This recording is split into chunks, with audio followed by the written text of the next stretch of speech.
अस्सलामु अलैकुम वरहमतुल्लाहि वबरकातुहू। आज हम तजवीद की फ़ज़ीलत व अहमियत के हवाले से कुछ पढ़ेंगे।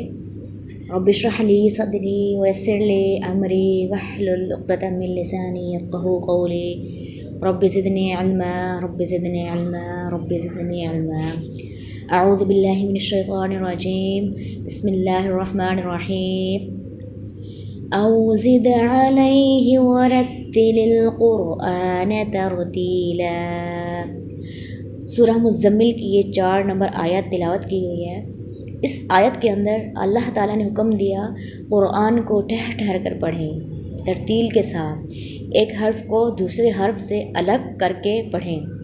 हर्फ को अलग अलग करके पढ़ने के लिए और ठहर ठहर के पढ़ने के लिए तजवीद का कायदा पढ़ना बहुत ज़रूरी है। तजवीद के असूल जानना बहुत ज़रूरी है। इंशाअल्लाह तजवीद के असूल हम आपको पढ़ाएंगे। अल्लाह के रसूलुल्लाह सल्लल्लाहु अलैहि वसल्लम ने फरमाया, इक़्रअल क़ुरआन बिलहूनिल अरबी व अस्वातिहा। क़ुरआन को पढ़ो अहले अरब के लहजों में। और दूसरी जगह में इरशाद फरमाया, हस्सिनुल क़ुरआन बिअस्वातिकुम फ़इन्नस्सौतिल हसनत यज़ीदुल क़ुरआन हसना।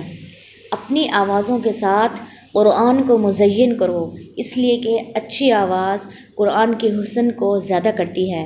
क़ुरआन को खूबसूरत आवाज़ के साथ पढ़ा जाए। जब क़ुरआन को खूबसूरत आवाज़ में पढ़ा जाता है तो दिल को तस्कीन मिलती है।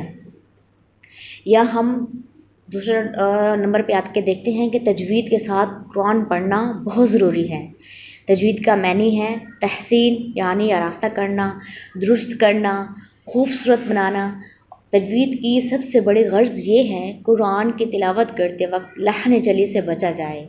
लहन जली बड़ी गलती को कहते हैं। मसलन हा की जगह हा पढ़ लेना, हा बारीक हा की जगह मोटा हा पढ़ लेना। जैसे क़ुरआन में है अल्हम्दुलिल्लाहि, इसमें हार है, अल्हम्दुलिल्लाहि सब तारीफ़ अल्लाह के लिए हैं। लेकिन जब हम अल्हम्दु हा की जगह बारीक हा की जगह हा मोटा पढ़ लेते हैं तो ये मैनी से बदल जाता है। इसी तरह एक और मिसाल देख लेते हैं। क़ौफ़ की जगह 2 नुक्ते वाला मोटा क़ौफ़ की जगह बारीक काफ़ पढ़ देना। जैसा कि कुरान में है क़ुल हुवल्लाहु अहद, कह दो कि अल्लाह एक है, इसमें क़ौफ़ को मोटा पढ़ा है। अगर हम इसको पढ़ दें कुल हुवल्लाहु अहद, कुल कुल काफ़ बारीक पढ़ दे, खा जाओ वो अल्लाह एक है, नाउज़ बिल्लाह। अलीमुन को अलीमुन पढ़ा जाए, आइन की जगह हम हमज़ा पढ़ दें, इसमें भी ये गलती है, हम आइन की जगह हमज़ा पढ़ लेते हैं। जबकि अलीमुन का मतलब है जानने वाला। अलीमुन हमज़ा के साथ जो अलीमुन पढ़ा जाता है उसका मतलब है दर्दनाक। इस तरह ये गलतियाँ हैं, इसको पढ़ने से हमारे कुरान पाक के माने तब्दील हो जाते हैं। ये गलतियाँ मैंने बतौर मिसाल बयान की हैं जिन्हें लहन जली कहा जाता है, यानी कि बड़ी गलती। इससे बचना बहुत ज़रूरी है, इससे कुरान पाक का मानी चेंज हो जाता है। अल्लाह ताला से दुआ है कि हमें कुरान पाक को पढ़ने की, समझने की और उस पर अमल करने की तौफ़ीक़ अता फ़रमाए। आमीन। अस्सलामु अलैकुम वरहमतुल्लाहि वबरकातुहू।